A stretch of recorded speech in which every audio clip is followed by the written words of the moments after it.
All right, now, like as I mentioned before, as soon as President Trump and Prime Minister Benjamin Netanyahu got on the podium, we'll take it live. Here they are.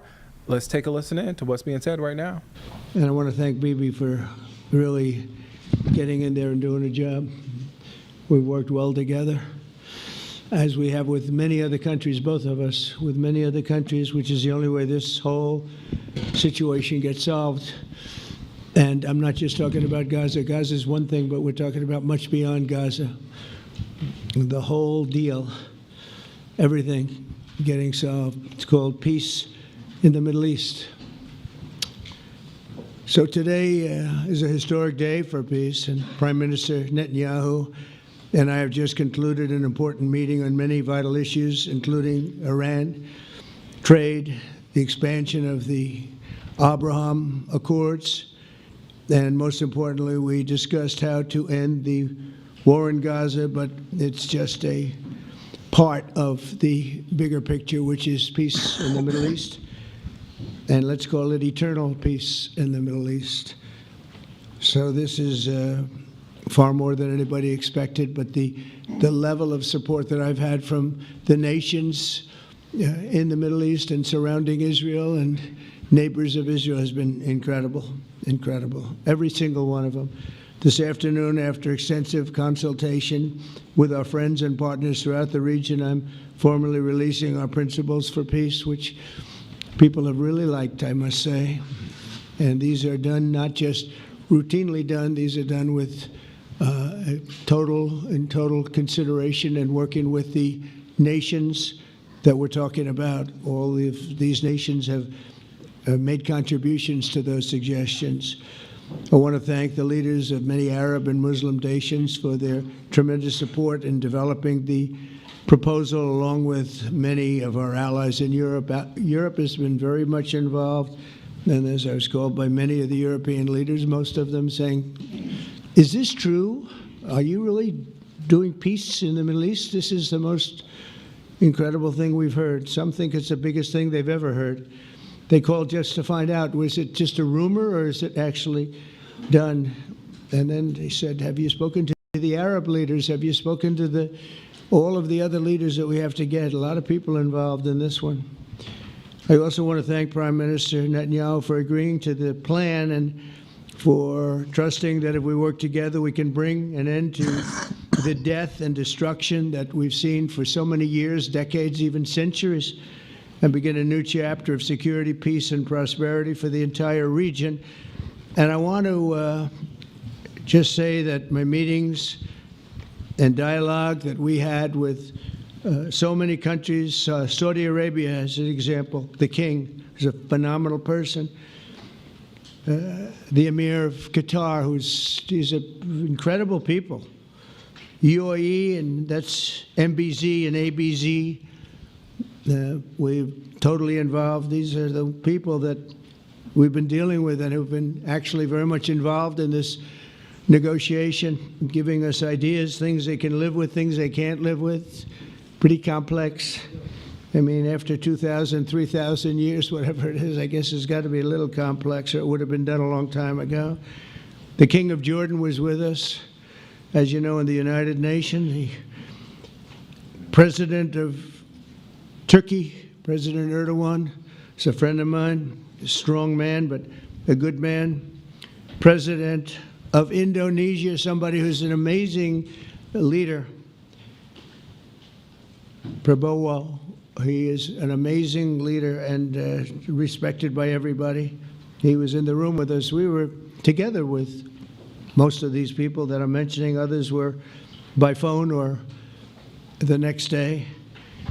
The Prime Minister and the Field Marshal of Pakistan, they were with us right from the beginning. Incredible. In fact, they just put out a statement that they fully believe in this pact. It just came out just as I was walking around. They said, sir, you have a big notice from the Prime Minister of Pakistan and from the Field Marshal that they back this 100%.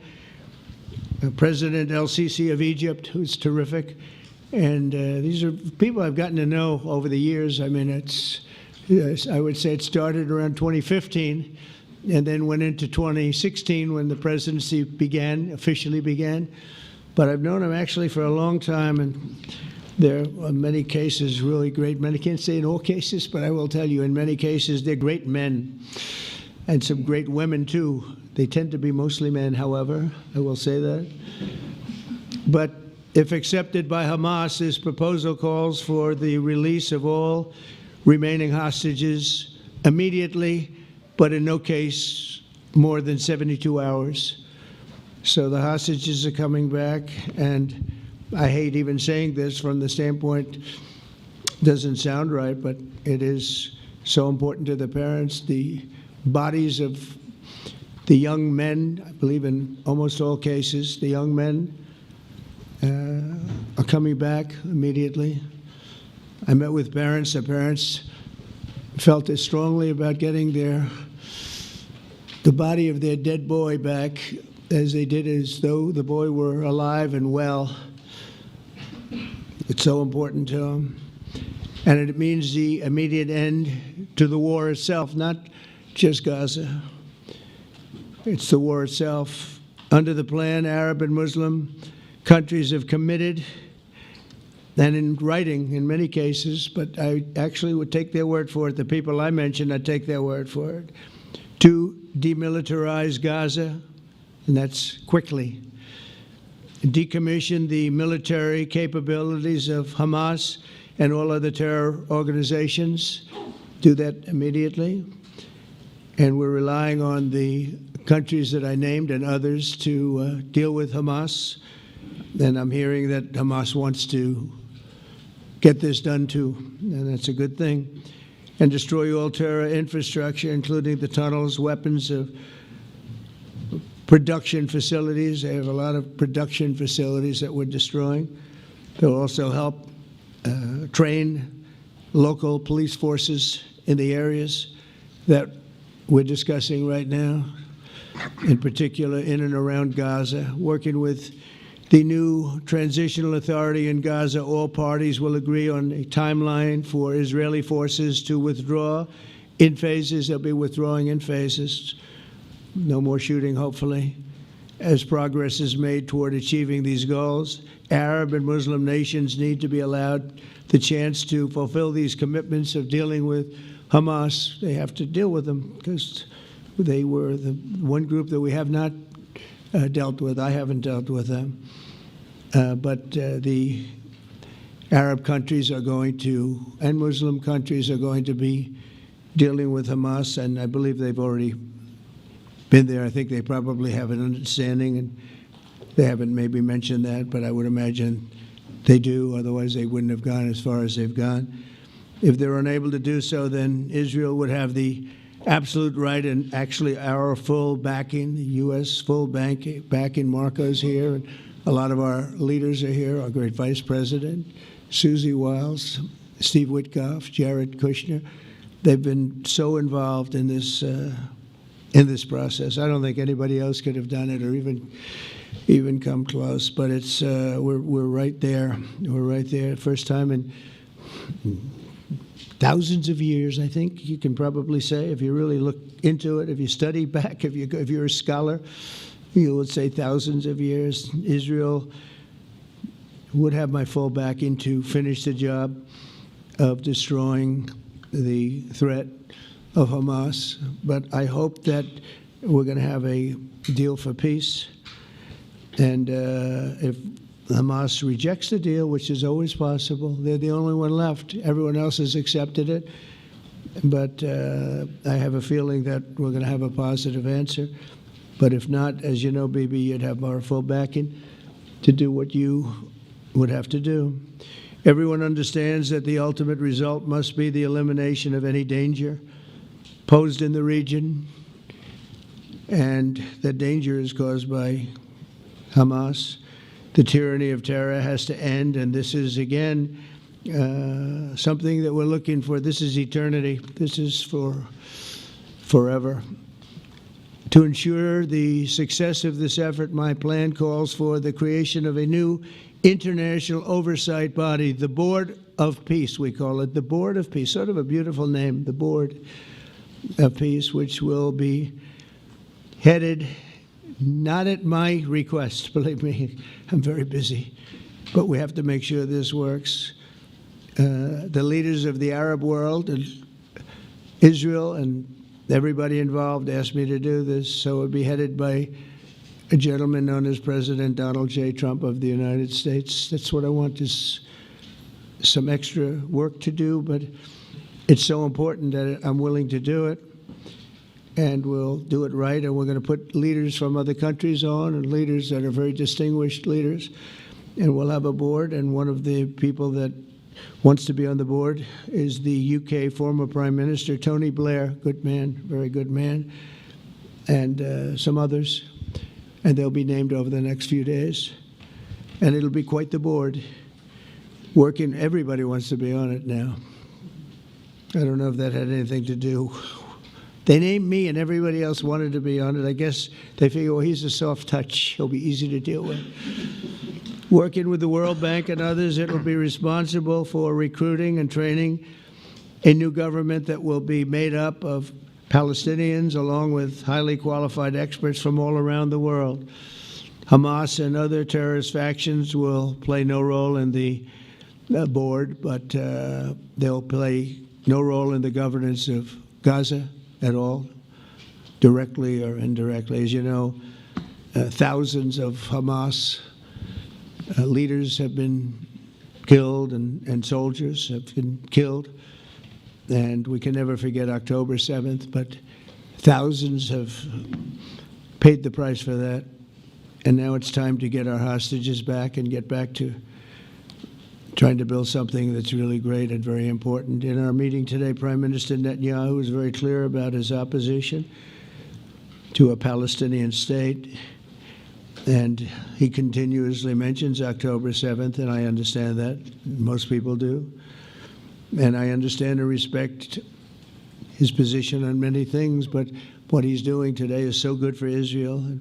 I noticed that they have large crowds gathering in Israel all the time, and they have my name up. They like me for whatever reason, maybe I don't know, but they do like me. But they say two things: please get the hostages back, and please end the war. They've had it. It's had it. So I think it's a very popular thing you do, because he's a warrior. He doesn't know about getting back to a normal way of life, but he is a warrior, and Israel's lucky to have him.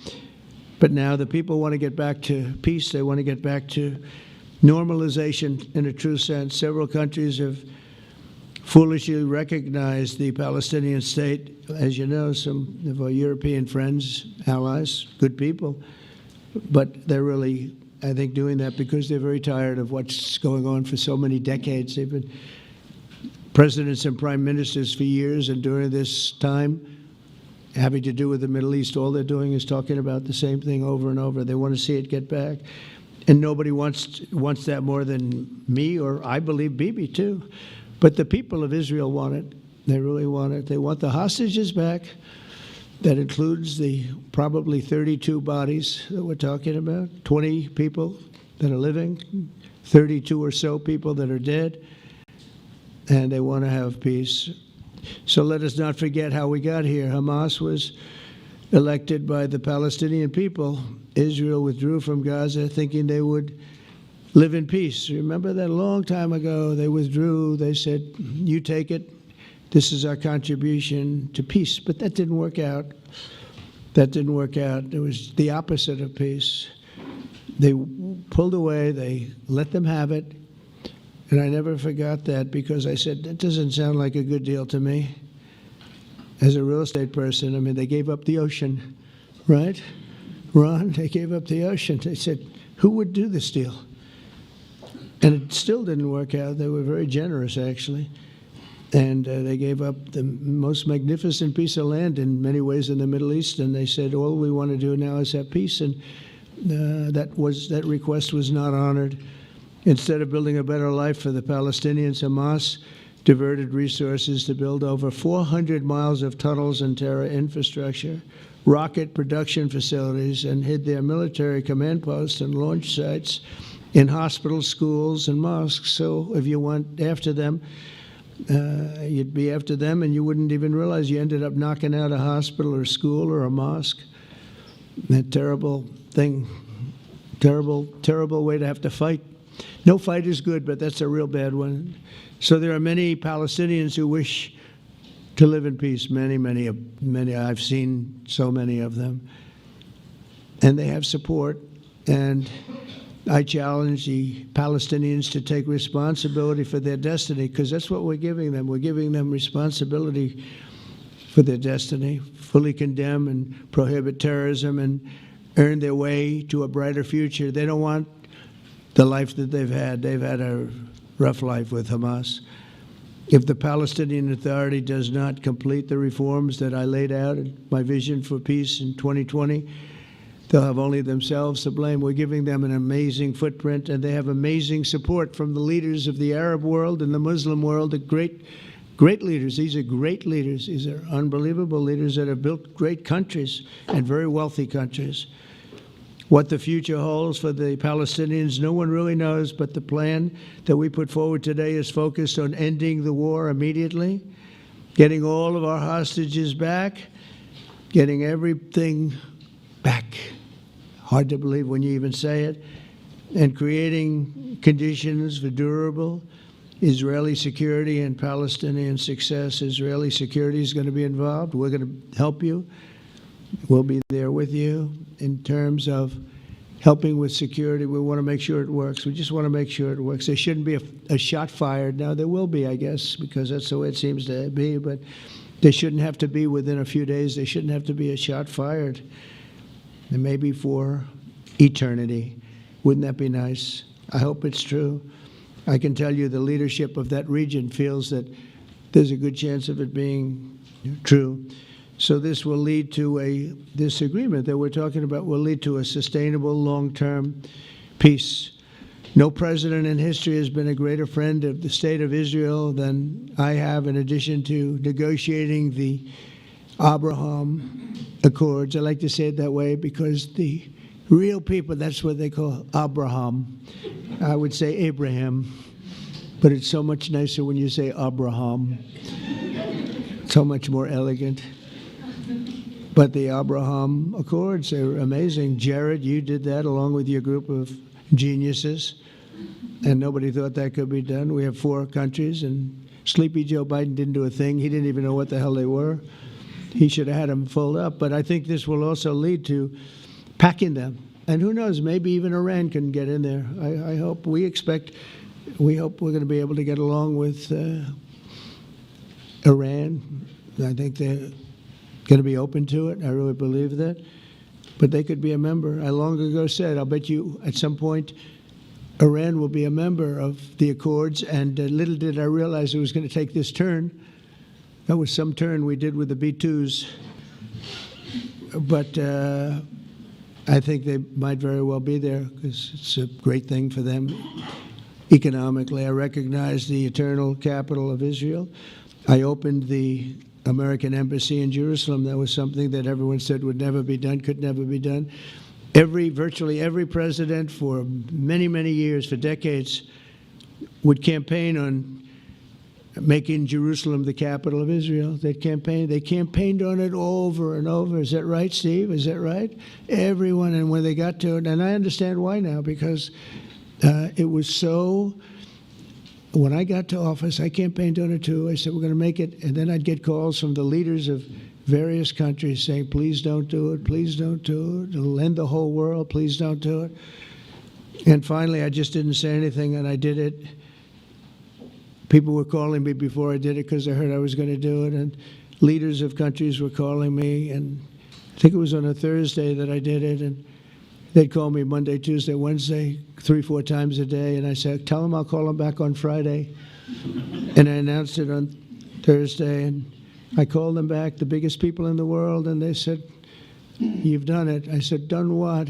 You've made the capital of Israel, Jerusalem. And we wanted to talk yet. I wish you called me a little sooner. Maybe I could have done something about it. So that was a lot easier than getting into an argument, because I knew what they were calling about. And you know what? It turned out to be amazing. Everybody thought it was going to lead to the end of the world, right? The end of the world, Ron, that's what they said. It didn't lead to anything. It just led to something that I promised and something that was very, very popular for Jewish people and a lot of other people, too. I recognize Israeli sovereignty over the Golan Heights, and I cut taxpayer funding to the corrupt United Nations Relief and Works Agency. And United Nations was interesting because, as you know, a few days ago they introduced me. Ladies and gentlemen, the President of the United States, I'm looking at my teleprompter, and the thing was dead, stone cold, dead. The thing's up here. I have a long, beautiful speech to make.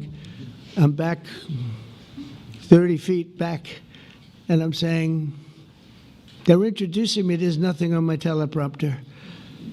So, but I made a speech. I actually got good marks. You think Biden could have done that? I don't think so. I don't think he could have done that. I don't think too many people could have done it. But actually, it was actually more of a speech from my heart, if you want to know the truth. I think it was maybe better in certain ways because it was from the heart. It has to be from the heart. Otherwise, you're in big trouble.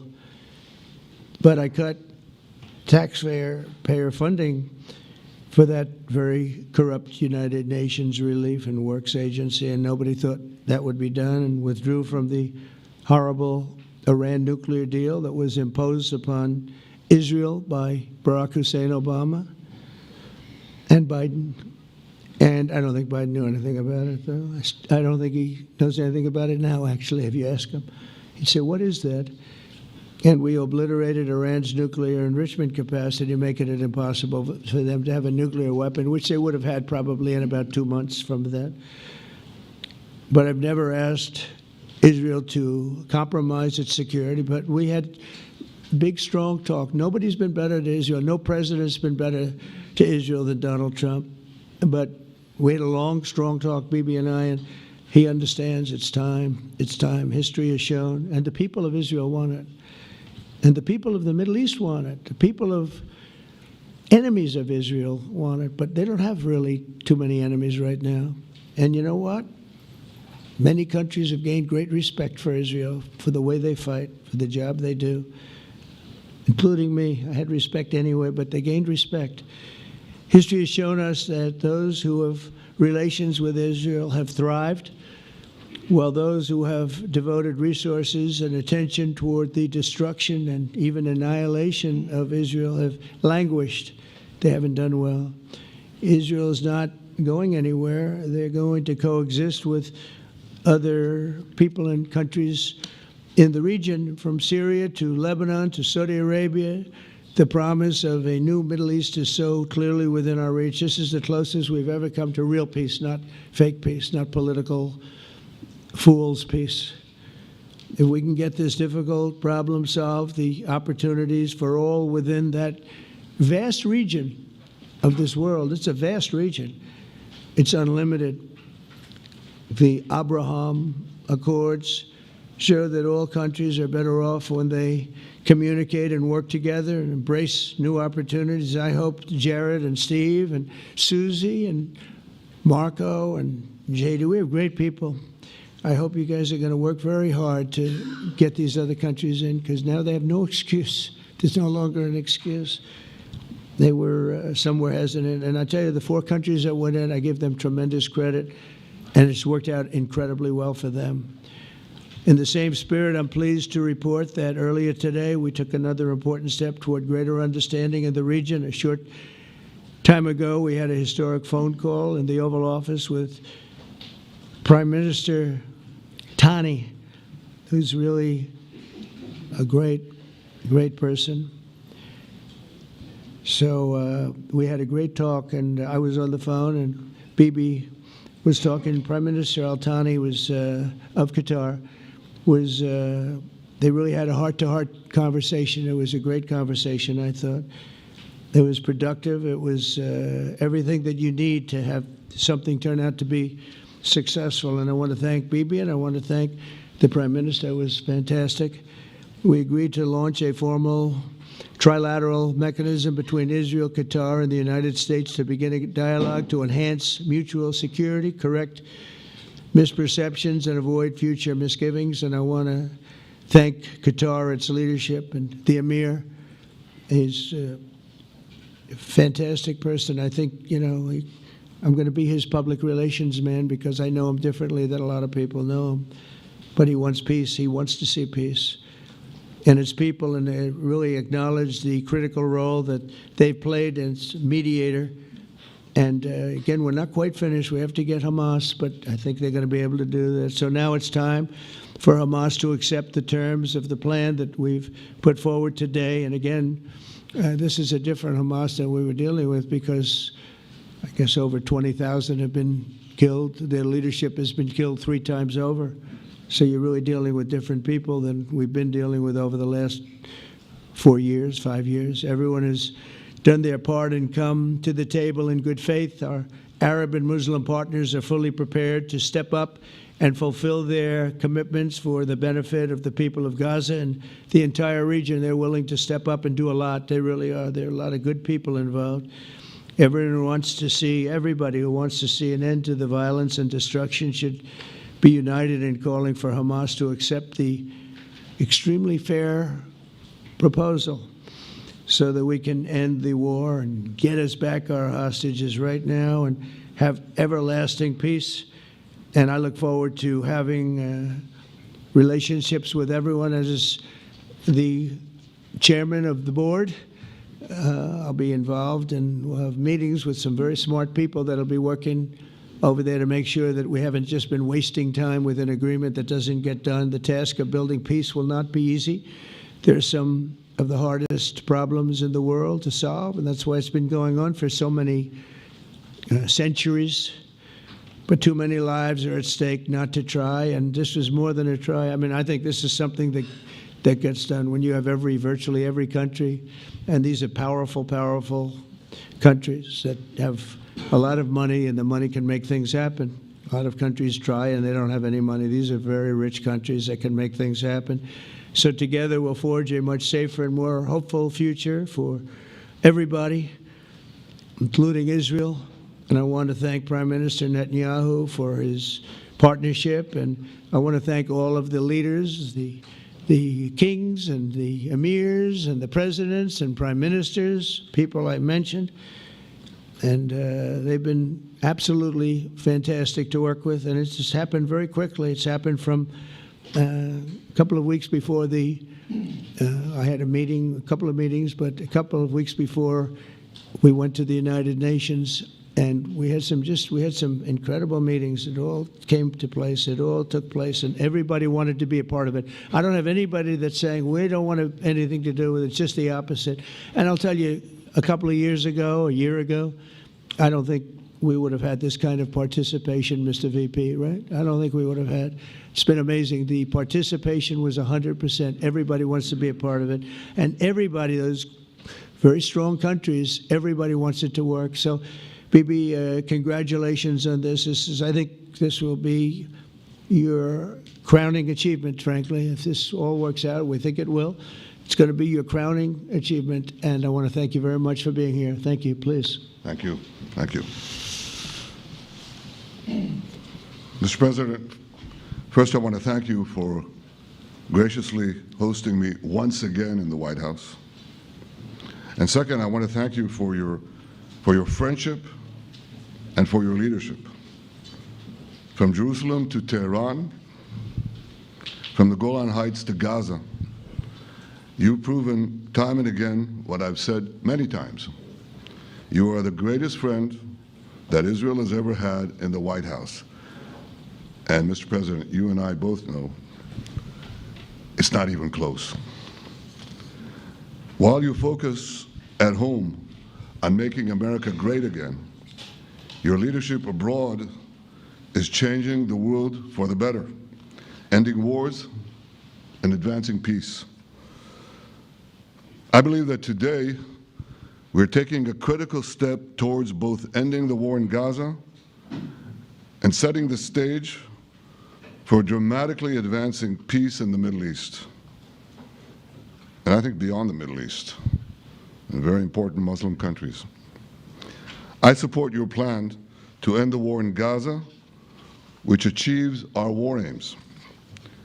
It will bring back to Israel all our hostages, dismantle Hamas's military capabilities, end its political rule, and ensure that Gaza never again poses a threat to Israel. We would not have achieved this turning point without the courage and sacrifice of our incredibly brave soldiers. They fight like lions to defend the people of Israel, and they serve on the front line in the war between civilization and barbarism. Mr. President, when our two countries stand shoulder to shoulder, we achieve the impossible. Just a few months ago, in Operation Rising Lion and Operation Midnight Hammer, we struck a decisive blow against Iran's nuclear and ballistic missile program. Your bold decision to send those B-2s made the region safer and the world safer. Now, under your leadership, we're taking the next step to win the war and expand the peace. Your plan is consistent with the 5 principles my government set for the end of the war and the day after Hamas. Everybody asks, what is your plan for the day after Hamas? Here's our plan. Passed it in the cabinet. All our hostages, both those who are alive and those who died, all of them will return home immediately. Hamas will be disarmed. Gaza will be demilitarized. Israel will retain security responsibility, including a security perimeter for the foreseeable future. And lastly, Gaza will have a peaceful civilian administration that is run neither by Hamas nor by the Palestinian Authority. If Hamas agrees to your plan, Mr. President, the first step will be a modest withdrawal, followed by the release of all our hostages within 72 hours.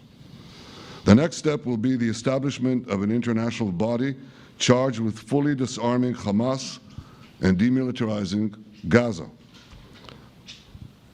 I appreciate your willingness to lead the body, Mr. President. I really appreciate it because you have a lot of things to do, and this is important.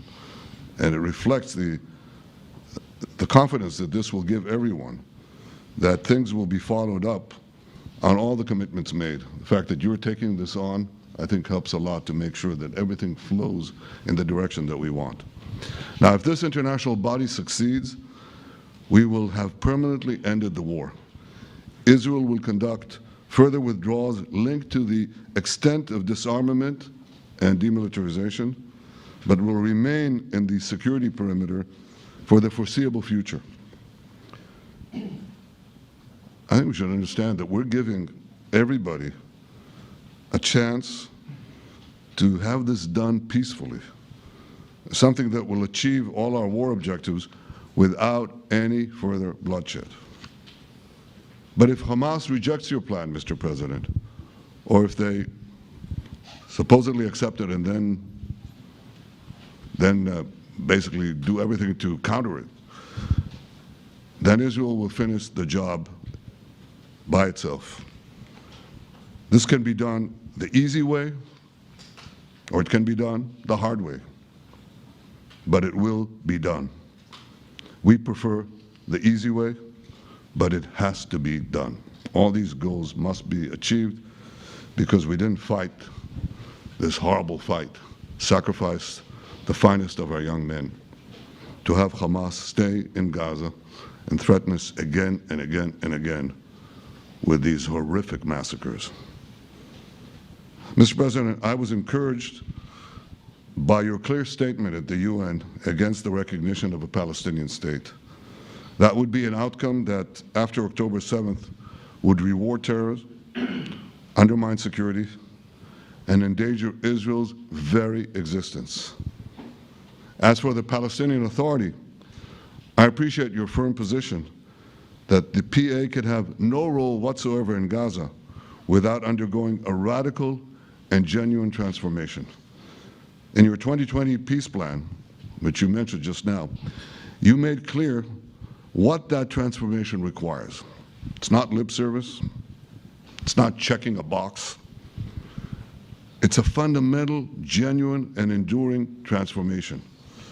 And that means ending pay to slay, changing the poisonous textbooks that teach hatred to Jews, to Palestinian children, stopping incitement in the media, ending lawfare against Israel at the ICC, the ICJ, recognizing the Jewish state, and many, many other reforms.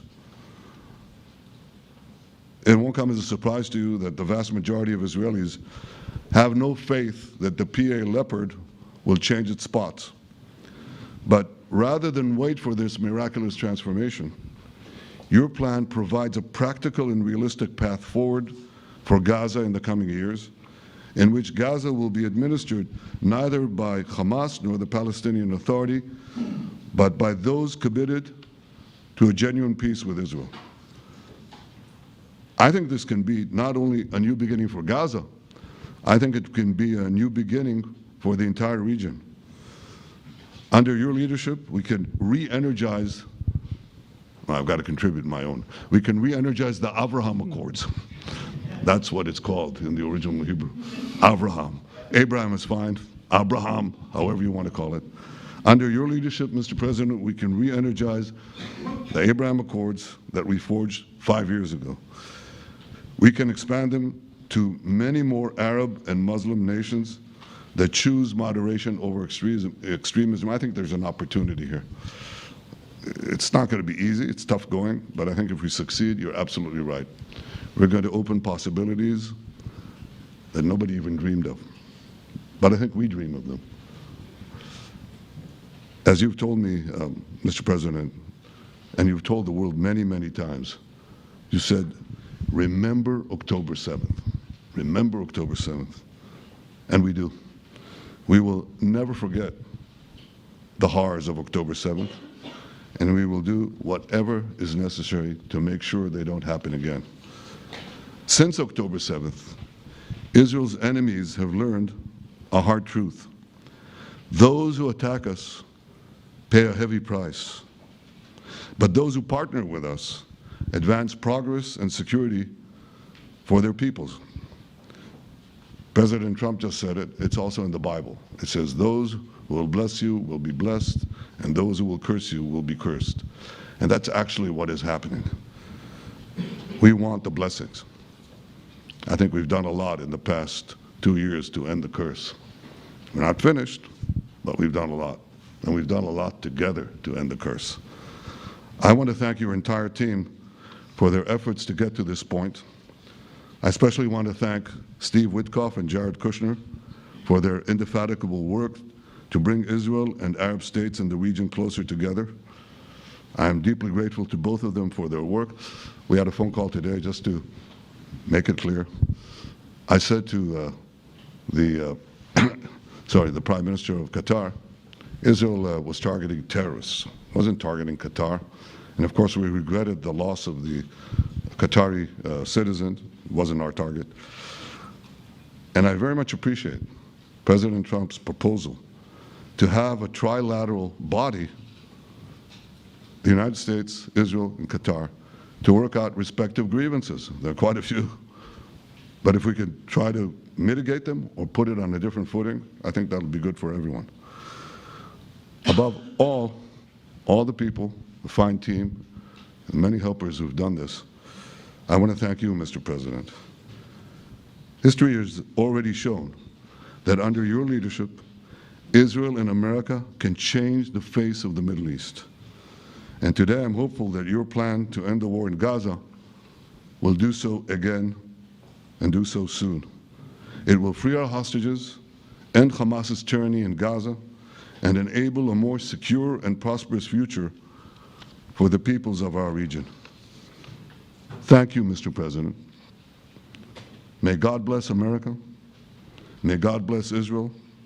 May God bless the indispensable alliance between our countries.